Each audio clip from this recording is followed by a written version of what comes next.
Tere, armsad sõbrad! Mul on hea meel, et täna on pastor Kennet Kaasik siin meie keskel ja tahaks mõned sõnad vahetada sellest, mis on olnud ja võib-olla ka sellest, mis on tulemas, mida Jumal on tegemas. Nii et tere tulemast, Kennet! Aitäh, see on väga meeldiv siin olla sinuga ja siis üldse, et jagada sellist võimalust. Ma tuletan meelde siis kõikidele meie vaatajatele, et käes on aasta numbriga 2026. Ja see oli möödunud sajandil, kui sina tulid Eestisse. Ja see oli peaaegu nii kaua, kui nagu saurused maa peal kõndisid. See oli aasta 1990, see oli vara suvel. Tuletan meelde, et siis Eesti sai vabaks 20. augustil, me tähistame taasiseseisvumispäeva ja see oli aasta 1991. See oli peaaegu 14 kuud enne. 14 kuud enne? Ja. Sa tundsid, räägi natuke sellest, et sa oled üles kasvanud üldse Kanadas. Ja, Torontos siis, Toronto oli omal ajal päris suur Eesti elanike arv ja see oli suur keskkond. 15 000 eestlasi tollel ajal. 15 000 eestlast? Torontos. See on nagu Rakvere linn?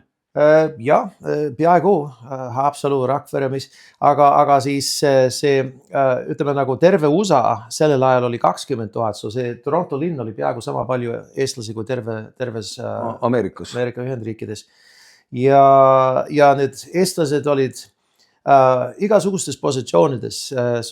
Tähendab, sa võid oma terve nädala kava või kuu kava nagu ajada lihtsalt Eesti lihunik, Eesti hambaarst, Eesti arst, Eesti advokaat ja siis Eesti maja oli nagu üks hüpekalpesa, see oli täis Eesti aktusid, kontserteid ja mis iganes, iga päev oli seal midagi toimumas, kunstinäitused ja nii edasi ja ma olin siis Eesti koolis seal, kord nädalas meil oli õhtukool. Õppisime sellistest eksootilistest kohtadest nagu Võrtsjärv ja Peipsijärv ja Haapsalu ja sellised linnad nagu Viljandi ja siis meil Nõukogude Liidus ainult õpetati Paikali järvest. Ja. Aga ja, ainult bussijuht võib-olla oli mitte eestlane siis, kui sa läksid linnaliiniga ringi. Ja sul ometi siis nagu oli kõik olemas eestilik? Vaata, inimesed, kes põgenesid Eestist, see oli väga suur kontingent oli tegelikult saartelt, aga need, kes jõudsid sinna, nad nii pingsalt säilitasid kõik Eesti elemendid. Ma olin nagu, iga suvi oli, seal on 2 erinevat suvelaagrit, Seedrioru ja siis Jõekäru. Ja siis meil oli nagu lipu heiskamine, aga meil oli sinimustvalged nagu rätikud tüdrukutel ja särgid ja laudsime Eesti laule, oli Eesti nahatöö, Eesti lasketiir ja nagu Eesti lasketiir? Tähendab, ja me siis nagu noored, me olime seal kõik need tähtsad Eesti kunstid, nahktöö ja laskmine ja ma räägin rahvatants ja nii ta. See oli nii olemas ja mõned olid nagu elukutseliselt eestlased, see on, mis nad tegid, nende elukutse oli lihtsalt, nad ajasid mingit nagu Eesti kultuuri loengud, mis iganes, nad elasid sellest, nad säilitasid oma kultuuri väga hästi seal. Ja see ei olnud, ta oli võib-olla nagu rohkem endise vabariigi moodi eestlus, sellepärast, et ütleme nagu selle stagna ajal siin, eks asjad muutusid natukene, see ei olnud võib-olla sama, me tulime siia ja see oli natukene teine nagu bränd eestlus, kui nii väljendada seda asja, kui me kolisime siia. Aga ja see oli väga huvitav kasvades üles nii ja. Aga oli ka Eesti kirik siis olemas? Kogunisti Toronto linnas oli vähemalt 6 Eesti kirikuid. 6 Eesti kirikut? Ja. Sa käisid kõigis niimoodi, esmaspäeval olid ühes, teisipäev teises? Ei, see on huvitav, sest et seal oli Luteri kogudus olid rohkem kui üks, aga siis oli ka baptist, kus mina siis sain päästetud seal, aga käisin läbi 4 pühilastega. Kui mina sain päästetud aasta 79, et siis Alan Laur tegelikult ta jõudis sinna ainult mõni kuu enne seda, ma sain temaga tuttavaks. Kalju Raid oli siis võib-olla üks kuulsaim Eesti pastoritest, selle ajal ta oli baptisti pastor. Ja ma olen isegi mõnda ta jutlust kuulnud ja. elusast peast, et aga... Ja neil oli isegi üks mingi ärkamine oli, korralik ärkamine oli seal 50-tes ja see kogudus oli täielikult puupüsti täis tollel ajal. Ma just kuulsin, et mõni nädal tagasi nagu lõpetati siis see kogudus. Lõpetati ja, sest et vaata, seal on see raskus on see intermarriage või tähendab Eesti, noh, sa võid olla nagu Eesti poiss, Eesti tüdruk, aga ikka sa oled ümbritsetud igasugustest taustadest, Kanada noortest ja ma ei tea, mis protsent tegelikult abielusid siis eestlastega. Meile lugeti nagu sõnad peale ka, et noh, pead eestlasega abiellu. Aga see oli ka siin Eestis niimoodi. See oli, vanaisa mulle ütles, et vaata poiss, et sa abielud eestlasega. Täpselt. Ja see oli väga karm ja kui ma leidsin oma armsa nagu Tõni siin praegu, et ametlik nimi Diana, et mõned olid nii pettunud, et apikene nüüd nagu abielusid reetsid kodumaad ja nüüd tema ei räägi eesti keelt, teie lapsed ei räägi eesti keelt ja ometigi, et nad ei saanud aru siis, et me kolimegi siia ja meie laste eesti keel on parem kui nende eesti keel sealpool. Nii et jumala teed on imelised. Jumala, jah, ta on imeline küll, jah. Et aga siis sa said, mis juhtus, et sa päästetud said? Well, see on väga huvitav asi, sest et see oli Eesti noorte telklaager, see oli baptisti noorte telklaager. Kõlab nagu uskumatult, Kanadas Eesti noorte baptistide telklaager. Vaata, seal oli väga suur ala, see terve ala nagu täis suvilaid, kõik eestlased seal. Ja see oli see Jõekääru rajoon tegelikult, oli see laste nagu laager. Tegelikult see oli nagu, noh, ma ei tea, kas 6 kuni 16, ütleme nagu selles aastavahemikku. Aga siis ümbruskonnas oli hästi palju Eesti suvilaid, Eesti nagu tennisklubi ja siis meie nagu Toronto Eesti baptisti telklaager. See ikkagi toimus ka selles territooriumis. Väga pikk ala tegelikult. See oleks võib-olla nagu peaaegu Kiviõli suurune nagu territoorium, kui nii võtta. Ja et mina olin siis telklaagris seal, aga mina olin selline paha poiss. Mind nagu jutumärkides arreteeriti juba mõni aasta nagu varem, kui oli täiskasvanute telklaager samas platsil ja me tegime poppe, kui oli nagu üks koosolek peale lõunat nagu toimumas ja ma olin siis telkis ja mängisin pokrit nagu mõne noorega. Ma loodan, et ikkagi raha peale. See ei olnud rahaga, aga see põhiasi, et see oli nagu need mängukaardid. Ja kui keegi vanem pistis oma pea sisse, sest et seal oli ikkagi nagu hääle tuli telgist ja siis toimus see, et sa oleks mõtlenud, et see oleks nagu kokaiini, nagu selline nagu see selline kisma üle selle asja. Aga noortelaagris aastaid hiljem ma olin ikkagi natukene ekslenud oma ma ei olnud õigel teel, aga tuli üks tütarlaps Ameerikast, kelle ema oli nagu ta pidas loenguid ka rahvapillidest ja erinevatest asjadest, üks väga kultuuritegelinski, kuni väljendada seda asja, aga tema kasvas üles nagu väga puhta eesti keelega, mis pani mind imestada, sest minu vanused eriti ei rääkinud väga hästi eesti keelt. Ja siis tema tunnistas Jeesusest minule ja ma ütlesin, et huvitav asi, ilus tüdruk, väga Tõni näomoodi mõnes mõttes. Siis ja siis et tunnistas Jeesusest, ma ütlesin, et huvitav asi, et rääkis, et Jeesus tegi ta ihu terveks ja mina nagu suhkesid asju, võib-olla räägiti seal baptisti koguduses, aga ma olin liiga selline nagu õivatud kaardimänguga. Igasuguste asjadega, et ma ei olnud nagu päris nagu hagitud korralikult ja siis, aga see jäi kuidagi nagu, ma seedisin seda asja. Järgmine õhtu me olime lõkketule ääres. Ja minul olid kõik need biomateriaalid ja mina olin see peaoinas, kes vedas kõik need teised noored, kes osad olid päästetud, osad mitte ja need, kes ei olnud, me pidime siis metsa tõmbama nagu pahandust tegema ja mul olid kõik ressursid oma autos, aga Jumal hakkas minuga rääkima ja ütles ja mul äkki lihtsalt sähvas, et vau, et ma olen pidanud ennast kristlaseks, eks ole, et ma selles mõttes, et ma usun Jumalasse ja ma teadsin, et midagi nii keeruline kui inimsünd või lõhnav kui roos ja nii edasi, et see on nagu jaburdus, et lihtsalt mõelda, et üks pauk käis ja kuidagi iga nagu Beethoveni nagu 5. sümfoonia nagu lihtsalt langes su kätte mitte millegist, eks ole, see on nagu nonsense, eks. So Jumal on olemas, ma teadsin seda, isegi kui vanemad nagu nad ei olnud pääsetud ka, vahetevahel sattusid riidu võib-olla. Aga ometi käisid koguduses? Vahel, nad tegelikult viisid meid kogudusse või lasid meid minna vanavanematega, kes olid kõik päästetud ja kiriku inimesed, vanaisa oli pastor ja saatsid meid, sest et nad said aru, et seda oli vaja teha.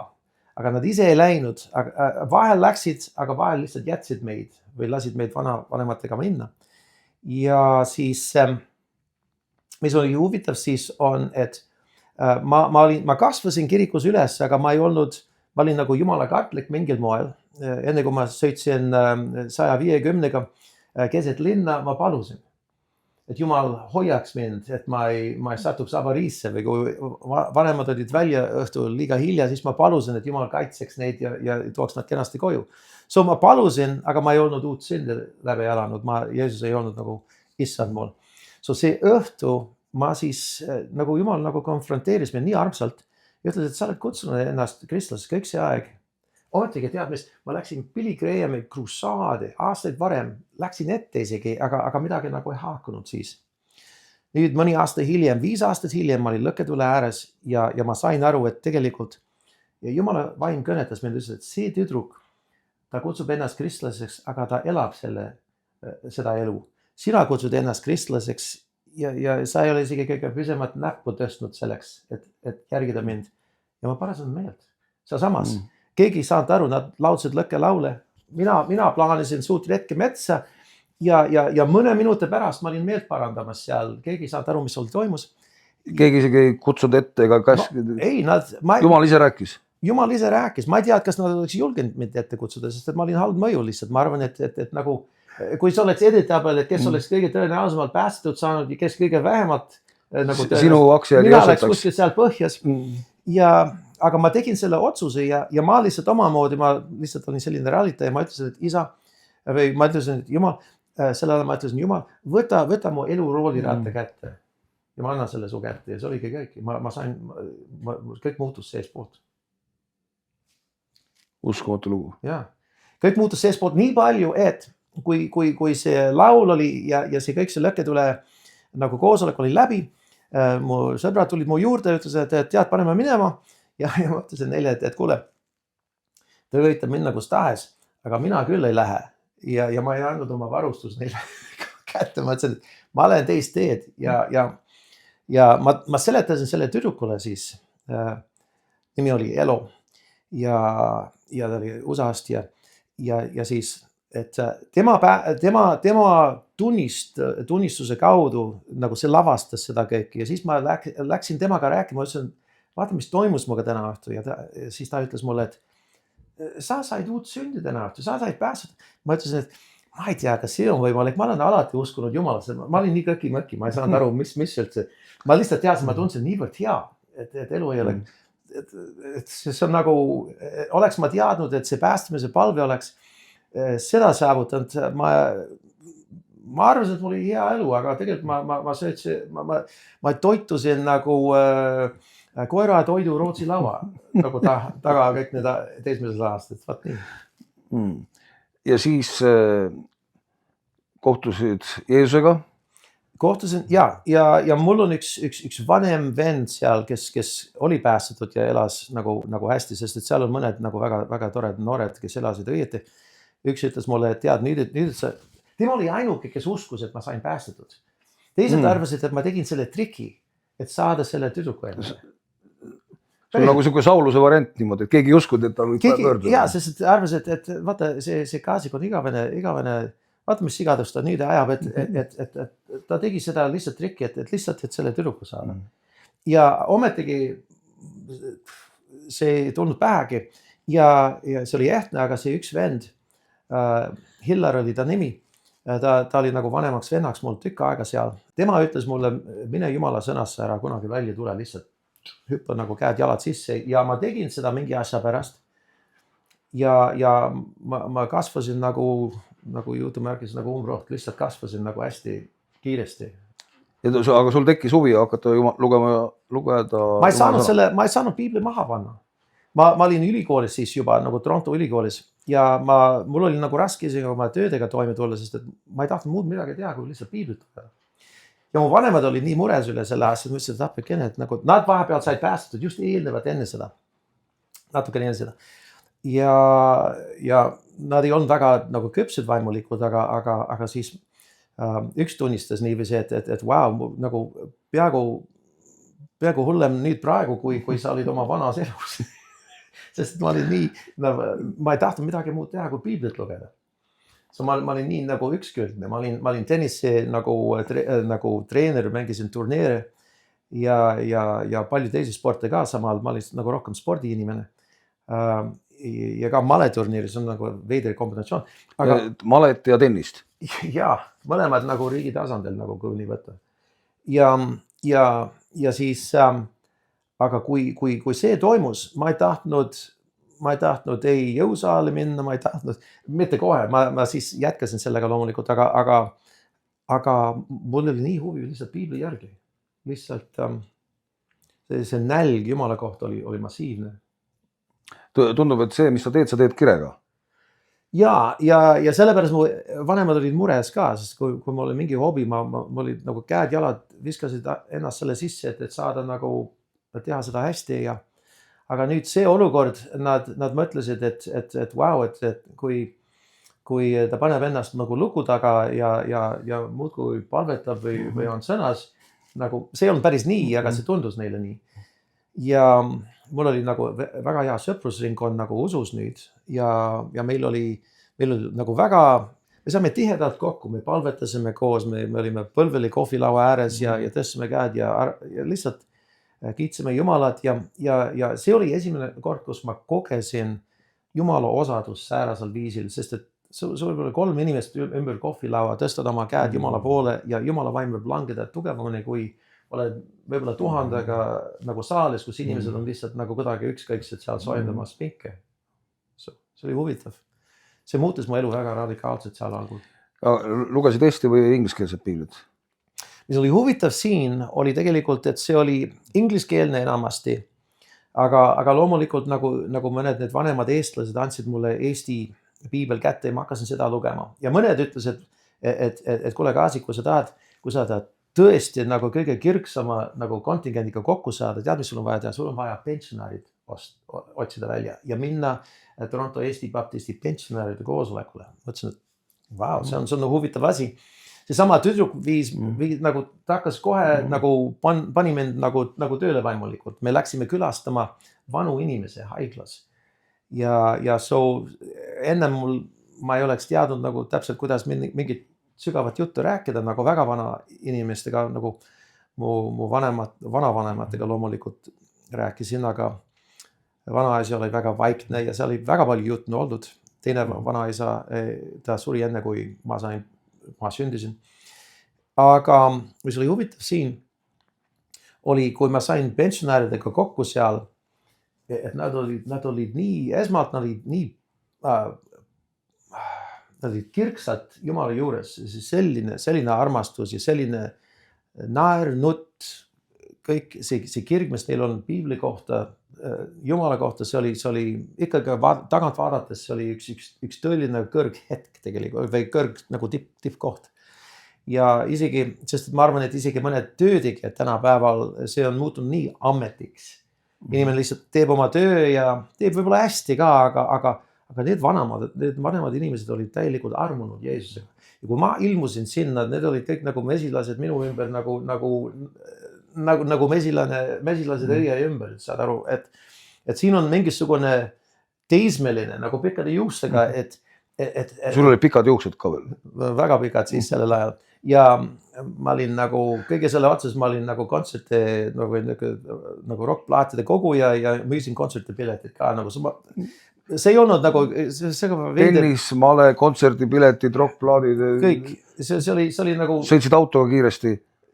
Jaa, see on hämmastav, et mu isa üldse ostis mulle auto, ta tüdines lihtsalt kärutas mind edasi ringi nagu tennisturniirides, ta lõpuks nagu see viskas üle, ma arvan, see oli liiga palju. Ostis mulle üks selline auto ja sellel oli nii suur mootor sees ka, see oleks nagu üle 7-liitrine mootor. Wow. Halb asi osta 16-aastasele või 17-aastasele poisile. Ja kuulake siis, kallid sõbrad ja vaatajad, et ärge oske 7-liitrist autot. Ja sa paned inglid tööle ja inglid oli tõesti tööl, sest ma vaatan tagant vaadates, see oli vähemalt 3 korda, kus ma ise aru ei saa, kuidas ma elasin sellest läbi, sest see on nagu pikemad lood. Aga ma jäin ellu ja ma ikka sügasin üks selline olukord, ma tõmbasin tee äärde, ma värisesin, ma ütlesin, et see ei ole võimalik, et ma pääsen sellest olukorrast, aga ometigi ma pääsesin. Hiljem ma sain aru, et nagu Hebra kirjas ütleb, et inglid on läkitatud. Abistajad vaimud. Abistama need, kes pärivad õndsust. See tähendab, et sa võid isegi enne pääsmise palvet, nad ikkagi valvavad sind, sest et nad teavad, et see päev on tulemas. See on see hämmastav asi minu meelest. Ja. Jumal teab meie päev, eks ole, kuigi ühtegi neist ei ole olnud. Ongi, jaa.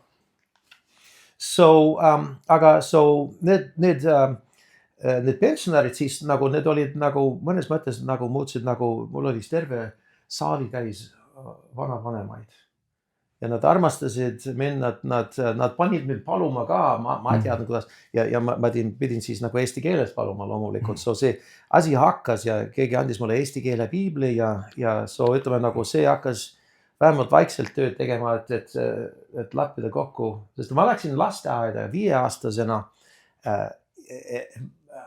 Mu kodukeel oli ainult eesti keel. Mu vanemad õnneks tegelikult, et nad ainult rääkisid eesti keelt minuga.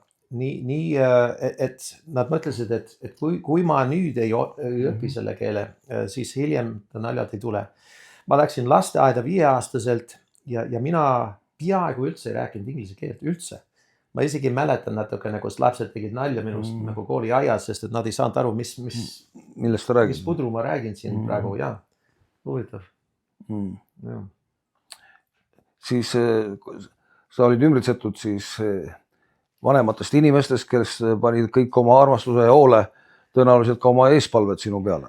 Väga palju ja ütleme nagu, keegi meist ei ole nagu oma tehtud mees niikuinii. Ma tean, et see pääskmise hetk, nagu see tüdruk, see oli oluline roll, selles mõttes, et ta jagas minule sellisel viisil, et ma kuulsin seda. See ei oleks, et ma ei oleks saanud evangeeliumit kuulda, nagu ma lihtsalt ei istunud piisavalt vagus, et kuulata. Välja arvatud see Billy Graham Crusade, aga see kuidagi viisil ma ei haakunud. Aga nüüd see tüdruk rääkis, aga kui kerida tagasi ja vaadata seda, ma tean kindlasti, et mu vanavanemad, nad palusid kohale Kristuse ihusse ja Jumala kuningriiki, minu vanemad, mu õde ja mina, see on kahtlemata. Ja ma tean, hiljem Jumal isegi rääkis midagi nende eludest ja vagadusest ja mis see tähendas minul, et see oli üks kogemus Jumalaga, mis ta näitas mulle seda.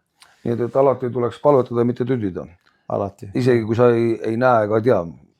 No jaa, et siin on asi ka, sest et vaatevahel me vaatame, siin on see huvitav asi, mõned, igaüks, kes vaatab seda praegu, sa tunned inimest, kes sa mõtled ise, et see inimene, ta on kõige mitte tõenäosem, et ta tuleb usule. Lootusetu case ja sa mõtled, see on vaenuline, see on ükskõikne ja see muudkui irvitab nagu vaimuliku asju, nagu ei julgeks isegi rääkida midagi talle ja umbes sellised tunded tulevad. Aga kui sa mõtled selle asja peale, Paulus omal ajal, kui ta mõrvas kristlasi ja ta kiusas taga kristlasi, tema ka oleks olnud see kõige mittetõenäosem inimene, kes oleks üldse päästetud.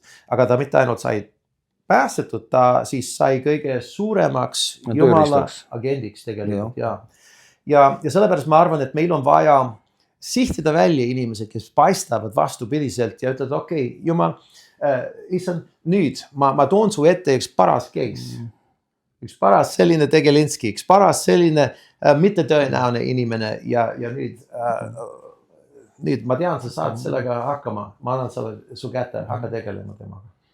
Aga tundub, et Jumalale isegi meeldivad sellised võimatud olukorrad. Ja selles on asi, see on täpselt, pastor Alan, see on täpselt niiviisi, et vaata vahel me mõtleme nii väikselt ja see kurvastab Jumalat mingil moel, sest et me oleme nii tagasihoidlikud oma usuga ja noh, ma ei tea, et kas paluda natukene, tead mis, elame välja, muutume metsikuks, teame, et Jumal on üle selle, mis me isegi oskame isegi kokku lappida ja isegi meie unistus on isegi liiga väike, so lihtsalt lasega käia. Piibli esimesed read, eks ole, et maa oli tühi ja paljas ja Jumal ütles, saagu pisut valgemaks.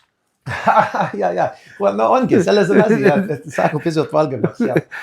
No, et okei, tühjus, paljasus ja pimedus, no võtame üks haaval vähemalt. Natukene valgust. Step by step. Step by step, tühjus võib jääda natuke. Jah, las ta. Jaa. Et Jumalale meeldivad sellised olukorrad, et aga siis no sa ei jäänud sinna vanade kodusse ju ometi, eks ole? Ei, sest et vaata, mis oli raske mõnes mõttes oli see sportringkond ja keskkool, meil oli nagu väga-väga tugev, tihe, hea sõprus nagu nendega, olgugi me panime pidu, me ei olnud sellised inimesed, me tegime nalja inimestest, kes tõmbasid suitsu, sest et nad on nagu meie meelest nagu loserid, seal oli hästi palju propagandat. Nii, et kui sa tõmbad suitsu, sa oled loser, et siis jätme parem paha, et tule Jeesu juurde. Sest me tegelisime spordiga, meil olid enamasti kõik nagu head hinded koolis enamasti ja tegelesime lihtsalt paljude huvide nagu hobide ja sportidega erinevate asjadega ja meil oli palju huvi ja väga tugev keskkond, panime pidu ka, aga kui ma sain päästetud, ma mõtlesin siin, et õnneks, ja see on Jumala tegu ka, Jumal tõi mulle inimesed, kes võtsid huvi minust, sest et kui ei oleks see olemas ja kui see ei olnud suvevaheaeg näiteks ja kool oleks nagu toimumas ja ma oleks valgun tagasi sellesse teise keskkonda, ma ei tea, mis ma oleks minust saanud, ma ei oleks kindlasti mitte Eestisse tulnud, kas ma oleks usule jäänud, see oleks mitte võib-olla tõenäoline, sest et see oli väga tihe, selline tight group nii-öelda. Ja see tõttu oli vaja mind rebida sellest välja, see tüdruk isegi aitas, sest et ma olin natukene hõivatud sellega, et käia läbi temaga ja siis see uus ringkond, mis oli olemas sellel ajal, ja mõnes mõttes see oli tarvilik ka, sest et ma olin oma nagu selle rockikeskus, nagu ma ei olnud muusika, aga samas ma tegelesin kontsertitega ja see plaadikogu, see on tänapäevas võib-olla nagu $200,000, nagu see on nagu hämmastav asi.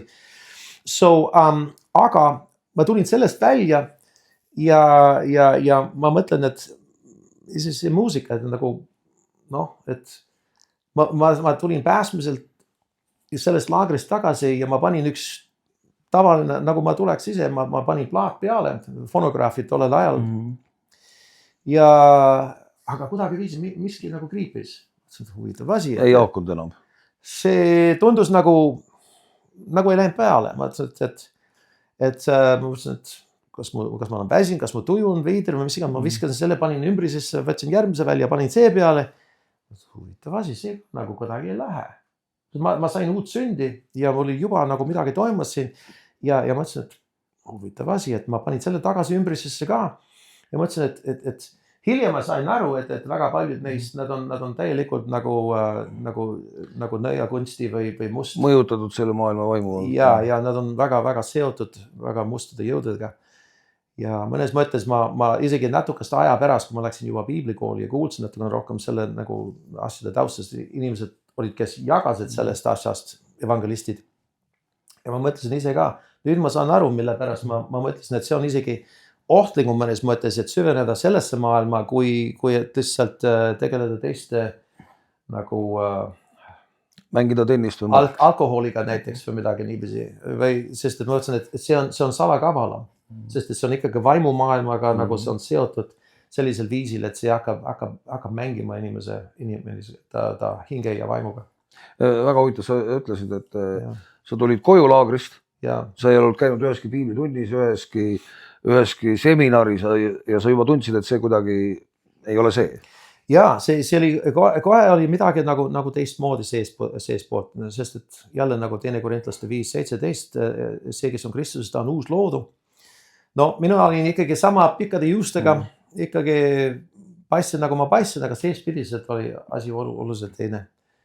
Ja see oli väga, väga teine.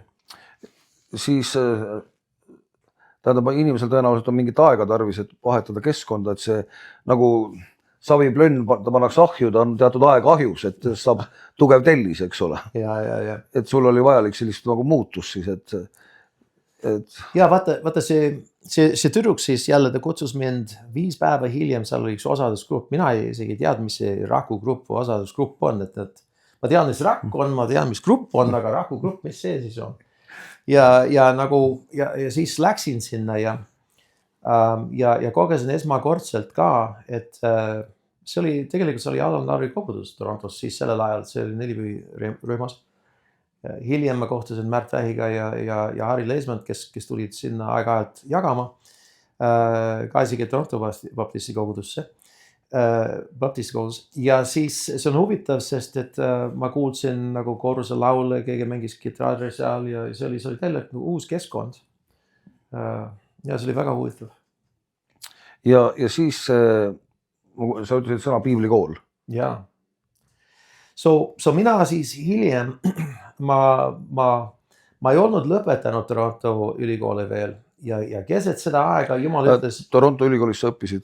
Ja, ma tegelikult nagu hakkasin juura poole minema, nagu et advokaadiks mul oli vaja see LSAT kirjutada, aga vahepeal seal on nagu, sa võtad nagu 2 aastat erinevaid nagu, sa valid aineid ja siis peale selle 2 aasta sa võtad selle testi ja siis saad sisse või ei saa sisse. So mina olin nagu rohkem, filosoofia, psühholoogia, Kreeka ja Rooma ajaloo kirjandus ja kõik suksed asjad, lihtsalt niisama huvitavad asjad. Ma isegi nagu Vene revolutsiooni nagu ajalugu ja nagu sellel ajal. Aga ma vist lugesin piiblit nii palju, et mul ei jäänud väga hästi meeldi kõik need õppeala. Kõik need ained väga-väga hästi.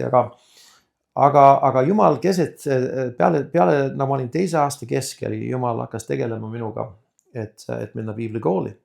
Ja ma ütlesin, et ma ei tea, mis sellest tuleb mu vanematega, sest et vaata isegi kõik mu vanavanemad, et haridust on vaja saada ja haridust, poiss, sul on vaja ülikoole minna, lõpetada ülikoole, haridus. See raiuti nii maast madalast ja nüüd see oli huvitav, sest et ma mõtlesin, minu mõte piiblikoolist, terve esimene aasta peaaegu, kui ma olin päästetud, see oli niivõrd võõras kontseptsioon Kanadas. Ameerikas oli palju kristlased, Kanadas polnud. Ma olin 2300 inimest olid minu keskkoolis ja mina ei teadnud ühtegi, kes ma võiks öelda, okei, vaata see Juku siin, ta on päästetud või see tüdruk siin, ta on päästetud. Ma ei teadnud sellist. Kanadas. Nii nimetatud kristlikus maas. Jah, Kanadas, Torontos. Ometigi seal oli häid kogudusi Torontost. Benny Hinn tegelikult läks keskkooli ainult 2 kilomeetrit sellest, kus ma elasin ühel ajal. Ta oli minus hoopis vanem, loomulikult me ei olnud samal ajal seal, aga see oli huvitav, sest et nad olid kas nii tagasihoidlikud või neid olid nii vähe, et kõige keskkooli aja vältel ma ei saanud öelda selle nagu nende aastate jooksul, et see inimene on päästetud, see inimene päästetud või isegi, et ma arvan, et see inimene võib olla päästetud. See on nagu uskumatu, et see asi oli nii tagurpidi. Või ma olin nii hõivatud oma eluga, et ma lihtsalt, et mis iganes, see lihtsalt, igatahes see oli minu kontseptsioon sellest. Ja siis, ja sellepärast see oli nii kuidagi unikaalne, kui see tüdruk tuli minuga tunnistama, mõtlesin, et apikene, ma ei ole kuulnud, et keegi tuleks minu juurde sellisest asjast rääkima. Aga tänava evangelisatsiooni midagi sellist? Mitte sellel ajal. Ma vist ei olnud ühtegi korda näinud, et siin on mingisugune grupp tänaval üks kitarriga. Isegi mitte Jehoova tunnistajad? Isegi mitte need. Vaata, see on hämmastav asi. Kanada on natukene veider koht ka, et kui seal on revolutsioon toimub seal, et inimesed viskavad telliskivid pangaakendest sisse ja pööravad üle nagu pea peale nagu politseiautod ja nagu sellised, see on ainult mitte poliitiliste põhjustel, see ei ole, et seal on nagu mingisugune nagu sotsiaalne, nagu see ei ole it's not because of geopolitical or socioeconomic nagu põhjused, see on sellepärast, ainult sellepärast Kanadas, mujal on teistmoodi. Kanadas on ainult sellepärast, et mingisugune lemmikhoki, jäähoki nagu meeskond kaotas. Ja siis on sellised nagu pool linn pannakse põlema, nagu Vancouveris ja vaata, see on lihtsalt selline koht. So ma ei tea, kas see on nii tagurlane, ma tean, kristlasi oli palju, sest et mõned suured kogudused eksisteerisid samal ajal, aga mina ei puutunud kontakti nendega lihtsalt. Väga huvitav. Ja ometigi seal oli ärkamine isegi see Toronto Eesti Baptisti kogudusest tollel ajal nagu varem natukene, kui ma olin noor. No, pärast hilisematel aegadel ma olen muidugi kuulnud Toronto blessingust ja Toronto ärkamisest. Ja. Võib-olla see oligi see vaakum, mis siis põhjustas selle. Ma võib-olla elasin puhta mullis, ma ei tea, mille pärast, nagu vaata, kristlasi oli nagu üsna palju Torontos tegelikult, aga mina lihtsalt kuidagi viisi ei puutunud kontakti ühtegi kristlasega. Ja siis selle mõtlesin, kuidas vanematel rääkida, et tahab piiblikooli minna. Ja vaata, see oli paras segadus tekkis, sellepärast, sest ma lõpetasin, igaüks tahtis, et ma saan nagu korralik ülikooli haridus ja siis nii nagu juudi keskkonnas väga sageli, eestlased oli samamoodi, nad väga haritud inimesed lähenes ja sa pidid olema siis kas arst, advokaat, insener või arhitekt.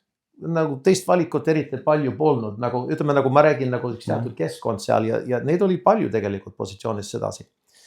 Kui mina siis lõpetasin selle ja nagu lasin õhku nende unistus minu kohta, isegi vanavanemad, kes olid vaimuliku asjade sees, nagu isegi siin Eestis juba, vanaisa oli pastor, isegi tema sai natukene, ta ütles, et tegelikult see ei ole hea käik, et jätta pooleli ja minna piiblikooli. See oli täiega müstika mulle, et ma võisin kuulda sellist asja. See oli natuke raske, sellepärast, et mina siis üks laupäeva õhtu, see asi läks nii sügavasse juba, ma ütlesin issandale, järgmine hommik ma ütlesin issandale, tead mis, ma vist nüüd tean, et ma pean piiblikooli minema. Ma hakkasin rääkima mõni minut tagasi, et senini enamus see aeg, ma arvasin, et normaalsed inimesed ei lähe piiblikooli. See on nagu, sa pead olema nagu mingisugune, see on nagu võrdväärne, et sa lähed kloostri või sa lähed nagu, sa pead olema nagu poolenisti mingisugune, ma ei tea mis, aga õnnetu või midagi taolist, sest üks tavaline terve inimene ei lähe piiblikooli. See oli lihtsalt, ma kasvasin sellise mõttega.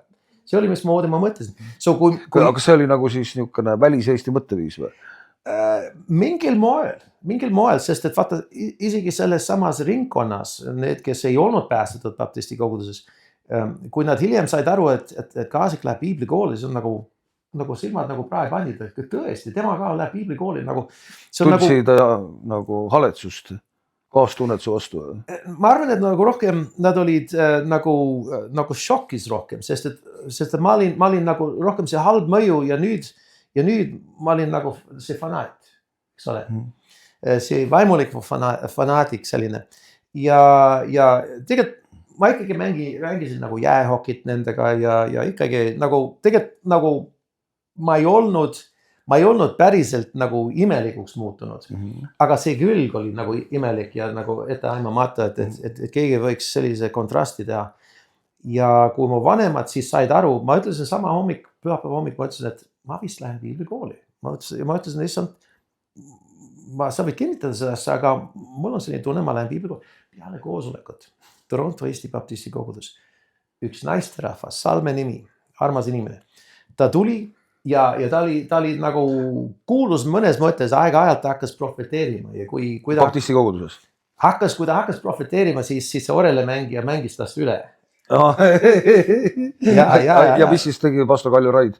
Tema oli pühapäevaga ristitud, aga ta ei olnud võib-olla nii vaba, võib-olla vanasti oli vaba. Oreli mängija sai kõvemini mängida. Ja, ma armastan, ma ei tea, kus maani see video läheb, aga ma armastan seda orele mängijat ja tema lapsed ka. Mul ei ole nagu paha meelt üldse, aga see lihtsalt oli nagu ta oli. Aga Salme, ta tuli mu juurde siis jälle üks nendest vanavanematest seal pensionäri koosolekul.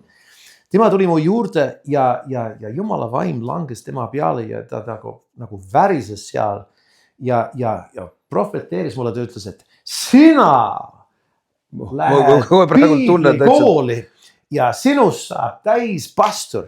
Ja kui ta, vaata, mina olen võib-olla ainult kaasa arvatud Kenneth Hagin, kaasa arvatud mõned teised inimesed, kes on profeteerinud üle meie aastate pikku. Kaasa arvatud, see, kui tema profeteeris, see läks läbi minu nagu välk ja nagu ma oleks sõrmed 220-sesse pannud, ma absoluutselt vappusin kuuldes seda asja ja see oli kõige jõulisem profeteering, mis kunagi läks läbi minu ja ma olin nagu šokis, armas, nagu lihtsalt ma naersin, nutsin, ma jooksin, läksin ülemisse tuppa ja lihtsalt panin ennast näoli sinna maha. Siis ma sain aru lihtsalt, et see oli selline kinnitus mul. Ja ma olin nii nagu šokis, et Jumal tahaks minusugust valida. Jumal liigi töösse, ma mõtlesin, et täitsa lõpp, nagu ma väljendaks nagu tänapäevases eesti keeles, aga mõtlesin, et see nagu ei mahu pähe, et issand, sa tahad mind? Ja ma naersin, ma nutsin, terve kogudus läks minema, inimesed otsisid mind üles, nagu mu vanemad võib-olla nagu pidime sõitma. Ma olin nagu peidus seal ülemises toas ja nagu lihtsalt nagu šokis peale selle profeteeringu. See nii tabas mind. Et tädi Salme vabastas sind nagu teenistusse, võiks öelda. Siis. Ja kui ma siis läksin, see oli nagu väga paljud imesid nagu seoses selle kõige, aga see esimene piiblikool, natukene seminari piiblikool, ta oli 4 piiblikool, mis ka nagu tekkis laineid. Olles, et ma sain baptisti keskkonnas päästetud. Mina ikkagi austasin baptisti, aga samas nagu see ütleme nagu, kui sa kasvad Toronto Eesti baptisti kogudus üles, sa ei lähe 4 piiblikooli. See on nagu, välistatud. Ei tohi. So see ei läinud peale, kuigi pensionärid said sellest asjast aru, nad olid ikkagi õnnelikud, nad toetasid. Ja mis tänu Jumalale heade pensionäride eest, et siis. Ja, Jumala kuningriik trumpas üle kõik need poliitilised seinad nagu religioossed ja variseride ja saduseride ühingud plaanid. Aga sa läksid, mis maa, see oli Kanadas või Ameerikas? See oli Ameerikas. Ja seal ma kohtasin Denit. Ja siis see on väga huvitav. No tagantjärgi vaadates tundub, et see oli ainus võimalus. Mõnes mõttes, tema oli Ameerika nagu noor naisterahvas ja ma ei oleks teda kohtanud niisama. Ja vaata, kuidas Jumal nagu põhjustab mõnda asja. Ma oleks võib-olla valinud kohe Reimasse minna. See oli isegi üks mõte, selline koht, Christ for Nations, Reimo. Mu isa ütles mulle, kui sa lähed piiblikooli, ta sai aru ka, et tal oli vaja maksta, sest vaata, Ameerika ei võta Kanada tudengi vastu ilma, et seal on nagu rahaline toetus. Mis on katteks, pangatõendid, mis iganes. Ja mu isa tegelikult ütles mulle, et ma ainult maksan, kui see on selline credited või nagu see on nagu, et sellest tuleb üks sa saad mingisugune nagu degree või see bakalaureat saad kätte. Et on kasu midagi. Ütleme nagu akadeemilises mõistes, et see ei ole lihtsalt nagu lähed piiblikooli, saad mingisugune nagu väike sertifikaat, aga sa saad nagu bakalaureat nagu sellest ja so selle alusel ta lasi nagu ja Jumal kasutas seda ja ma läksin sinna, tegelikult see oli väga hea nagu haridusvaimulikult üleüldiselt ja see oli väga hea nagu platvorm, mille peale siis hiljem, kui me abielusime ja läksime peale 4 aasta piiblikooli, me abielusime ja läksime siis Reimasse koos. Ja. Nüüd oleks koht, kus me teeme väikese pausi. Kohtume teiega kohe, armsad sõbrad, järgmises osas.